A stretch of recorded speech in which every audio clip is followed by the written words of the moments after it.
How you guys. तो कैसे हैं आप सभी। आई होप आप सभी अच्छे होंगे। आपका स्वागत है ज्ञानम शिक्षा के अगले वीडियो सेगमेंट में।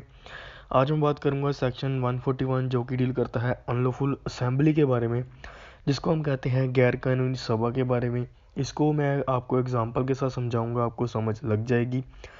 ये सबसे इम्पोर्टेंट पार्ट है। अनलॉफुल असेंबली जो है ये कॉमनली यूज़ होता है, चाहे हम प्रैक्टिकल लाइफ में देख लें तो ये अनलॉफुल असेंबली का सेक्शन कहीं ना कहीं पे ये वर्ड अनलॉफुल असेंबली आ ही जाता है।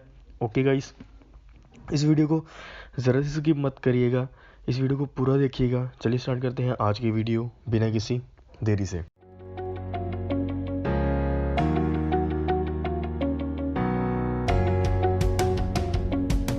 सबसे पहले गाइस, अनलॉफुल असेंबली का मीनिंग क्या होता है। अनलॉफुल का मीनिंग क्या होता है। अनलॉफुल जो होता है वो होता है गैर कानूनी।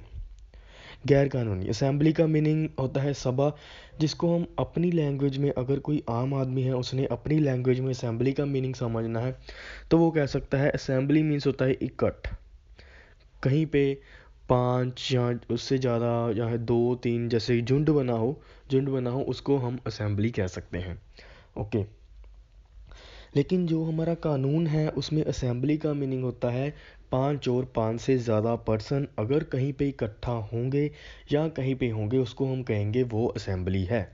और अगर वो 5 या 5 से ज़्यादा पर्सन कहीं पे इकट्ठा होकर कोई अनलॉफुल एक्ट कर रहे हैं या फिर उनकी इंटेंशन कोई अनलॉफुल एक्ट करने की है, उनकी इंटेंशन, उनका इरादा जो है गलत काम करने का है जो कि गैर कानूनी है, 5 और 5 से ज़्यादा पर्सन होंगे, अगर उनकी इरादा जो है गैर कानूनी काम करने का है, ओके, तो उसको हम कहेंगे कि वो 5 पर्सन जो हैं उनकी जो असेंबली है, उनका जो इकट्ठ है वो अनलॉफुल है और वो 141 में डिस्क्राइब किया गया है, डिफाइन किया गया है। ओके गाइस, सो इसमें जो 141 सेक्शन है वो ये बताता है कि अनलॉफुल असेंबली हम किसको कहेंगे, क्या होगा, कि क्या होगा जिसकी वजह से हम उस असेंबली को अनलॉफुल कहेंगे। क्या होना चाहिए जिस वजह से जहाँ पे 5 या 5 से ज़्यादा पर्सन इकट्ठे होंगे उनको हम कहेंगे कि ये गलत काम करने के लिए इकट्ठा हुए हैं, अनलॉफुल एक्ट या अनलॉफुल परफॉर्मेंस के लिए इकट्ठा हुए हैं। ओके, सबसे पहले इसका इंग्रेडिएंट है कि इसमें 5 से ज़्यादा पर्सन होने चाहिए। अगर 5 से कम पर्सन होंगे, लाइक 3 होंगे, 4 होंगे या 2 पर्सन का इकट्ठा, कोई 3 4 पर्सन इकट्ठे खड़े होंगे तो उसको हम असेंबली नहीं कहेंगे क्योंकि वो असेंबली की भाषा में नहीं आती। ओके, अगर वहाँ पे 5 से ज़्यादा पर्सन होंगे तो वो असेंबली की लैंग्वेज में आएंगी, तो वो सेक्शन 141 में कवर होंगी। अगर वो 5 से ज़्यादा पर्सन जो हैं गलत काम करने के लिए इकट्ठा हुए हैं और वो गलत काम क्या है वो मैं आपको आगे बताऊंगा कि ये काम करेंगे तब वो अनलॉफुल असेंबली कहेंगे, वैसे वो अनलॉफुल असेंबली नहीं होगी। ओके, सबसे पहली बात है कि उनका जो ऑब्जेक्ट है वो कॉमन होना चाहिए। फॉर एग्जांपल जितने 5 पर्सन हैं, पांचों का जो मकसद है वो एक ही होना चाहिए। ओके, सपोज करिए जहाँ 5 पर्सन हैं, 5 से ज़्यादा पर्सन हैं, वो कहीं पे चोरी करने के लिए, कहीं पे डकैती करने के लिए चले गए, रोबरी करने के लिए। ओके, चले गए तो वहाँ पे उन्होंने, एक पर्सन ने क्या किया, एक पर्सन ने जो अंदर पर्सन था उसको पकड़ा, दूसरे ने सामान चोरी किया, ठीक है, तीसरा बाहर खड़ा रहा देखने के लिए। ओके, ऐसे करके सारे पांचों का जो परफॉर्मेंस थी वो इक्वल हो गई। ओके, पांचों की परफॉर्मेंस जो इक्वल होगी तो उनका जो ऑब्जेक्ट हो गया वो भी कॉमन हो गया। ओके, जैसे हम अभी बात कर लेते हैं जो अभी फार्मर का प्रोटेस्ट चल रहा है, उनमें जितने भी फार्मर्स हैं उनका एक ही ऑब्जेक्ट है कि उन बिल्स को रद्द करवाना, और उसके लिए वो सभी प्रोटेस्ट कर रहे हैं। लेकिन इसमें क्या है, इसमें वो एक दूसरे को अच्छे से जानते नहीं हैं, लेकिन फिर भी उनका कॉमन ऑब्जेक्ट क्या है, बिल को पास करवाना, बिल को रद्द करवाना। ओके, वो एक दूसरे को जानते नहीं है लेकिन उनका कॉमन ऑब्जेक्ट क्या है कि बिल को रद्द करवाना, इसीलिए वो सभी एक असेंबली की तरह से इकट्ठे हुए हैं। ओके, जो फार्मर्स सारे इकट्ठे होंगे, 5 से ज़्यादा पर्सन होंगे, उसको हम कहेंगे असेंबली। जहाँ पे दिल्ली पे वो सभी इकट्ठे हुए हैं वो एक असेंबली है। ओके, वो एक असेंबली है। जब तक वो कोई गलत काम नहीं करते वो एक असेंबली ही रहेगी। जब उन्होंने किया तो अनलॉफुल असेंबली बन जाएगी। ओके गाइस, तो उनका कॉमन ऑब्जेक्ट होना चाहिए, उस असेंबली का कॉमन ऑब्जेक्ट होना चाहिए, गलत कॉमन ऑब्जेक्ट होना चाहिए। वो गलत क्या होंगे वो मैं आपको आगे बताऊंगा। ओके, सबसे पहले आ जाता है कि उन्होंने क्रिमिनल फोर्स यूज़ की होनी चाहिए सेंट्रल गवर्नमेंट पे, स्टेट गवर्नमेंट पे, या लेजिस्लेचर पे, या किसी पब्लिक सर्वेंट को अपनी ड्यूटी परफॉर्म करने के लिए। सिंपल शब्दों में मैं आपको बताता हूँ कि उनको कोई काम करने, सेंट्रल गवर्नमेंट को कोई काम करने से रोका होना चाहिए। ठीक है, उनके खिलाफ हो।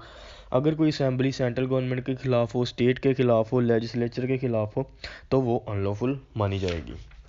ओके, सेकंड बात आती है to resist the execution of law and legal process. किसी लीगल प्रोसेस को रोकने के लिए अगर कोई अनलॉफुल असेंबली क्रिएट की जाती है तो वो भी अनलॉफुल असेंबली ही मानी जाएगी।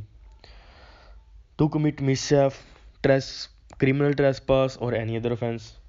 कोई शरारत करने के लिए, या 5 पर्सन इकट्ठा हुए हैं, 5 से ज़्यादा पर्सन कोई शरारत करने के लिए इकट्ठा हुए हैं, किसी जगह जगह पर जाकर कब्जा करने के लिए इकट्ठा हुए हैं, तब भी वो अनलॉफुल असेंबली माना जाएगा।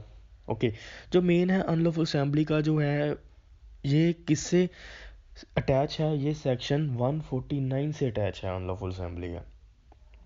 ओके, फॉर एग्जांपल कई सेक्शनों में ऐसा लिखा होता है अनलॉफुल असेंबली अगर होगी तो ये सेक्शन अप्लाई होगा। तो हमें पता होना चाहिए कि अनलॉफुल असेंबली किसको कहते हैं। सबसे पहले अनलॉफुल असेंबली में 5 पर्सन आ जाएंगे। वो सेक्शन तभी अप्लाई होगा जब वो अनलॉफुल असेंबली होगी और उस अनलॉफुल असेंबली में 5 पर्सन होंगे। अगर उनमें 5 पर्सन नहीं है, उनमें कम पर्सन है, तो वो सेक्शन अप्लाई ही नहीं होगा। ओके गाइस, सो सिंपल शब्दों में मैं आपको बता रहा हूँ कि अनलॉफुल का मीनिंग क्या है इसकी भाषा में। सबसे पहले उनको कोई सेंट्रल गवर्नमेंट है, स्टेट गवर्नमेंट है, लेजिस्लेचर है, उनको कोई काम करने से रोका होना चाहिए, या फिर कोई लीगल प्रोसेस को रोका होना चाहिए, या फिर कहीं पे शरारत करने के लिए वो इकट्ठा हुए हैं, या फिर कहीं पे कब्जा करने के लिए, ट्रेसपास किसी की ज़मीन पे जाने के लिए कोई इकट्ठा हुए हैं, या फिर अपनी क्रिमिनल फोर्स मतलब कि अपनी फोर्स यूज़ करते हैं किसी प्रॉपर्टी को लेने के लिए। ओके, किसी कब्जा करने के लिए, सिंपल शब्दों में to deprive any person incorporate right. Okay, किसी पर्सन को डराते हैं, धमकाते हैं कोई अपने, ठीक है, शेयर्स वगैरह लेने के लिए। Okay, to enforce any right और सपोज राइट, अपने राइट को इन्फोर्स करने के लिए अपनी क्रिमिनल फोर्स को यूज़ करते हैं, और क्रिमिनल फोर्स यूज़ करके किसी पर्सन को कोई काम करने के लिए मजबूर करते हैं, to do something illegal. Okay, कोई इलीगल एक्ट परफॉर्म करने के लिए करते हैं। ओके, ये सारी चीज़ें जो हैं वे अनलॉफुल में आती हैं। और अनलॉफुल में क्या क्या चीज़ें आएंगी, अनलॉफुल में 5 चीज़ें आएंगी जो मैंने आपको बताई हैं। और असेंबली क्या होगी, असेंबली होगी 5 से ज़्यादा पर्सन का इकट्ठ। और कहीं पे अगर 5 से ज़्यादा पर्सन इकट्ठे हुए होंगे तो हम अगर कानूनी लैंग्वेज में उसको हम कहेंगे असेंबली। जब तक वो गलत काम नहीं करते तब वो सिंपल असेंबली रहेगी। जब वो इन 5 चीज़ों में से कोई चीज़ परफॉर्म कर देंगे तो वो अनलॉफुल असेंबली हो जाएगी। Okay guys, so I hope आपको ये समझ लग गया होगा जो मेरा आज का टॉपिक था अनलॉफुल असेंबली का। ये वर्ड जो है अनलॉफुल असेंबली कई जगह पे यूज़ होता है। आपने बस इतना ध्यान रखना है कि जहाँ पे भी अनलॉफुल असेंबली का वर्ड आ गया तो वहाँ पे 5 पर्सन होंगे, तभी वो सेक्शन अप्लाई होगा, अदरवाइज़ वो सेक्शन अप्लाई नहीं होगा। ओके गाइस, अगर आपको इस वीडियो से रिलेटेड कोई भी डाउट है आप please go to the comment box में जाइए, कमेंट करिए, मैं आपके कमेंट्स का ज़रूर आंसर करूँगा। ओके, सो इस चैनल को सब्सक्राइब करना मत भूलिएगा। Thank you so much guys for watching, subscribe for more videos.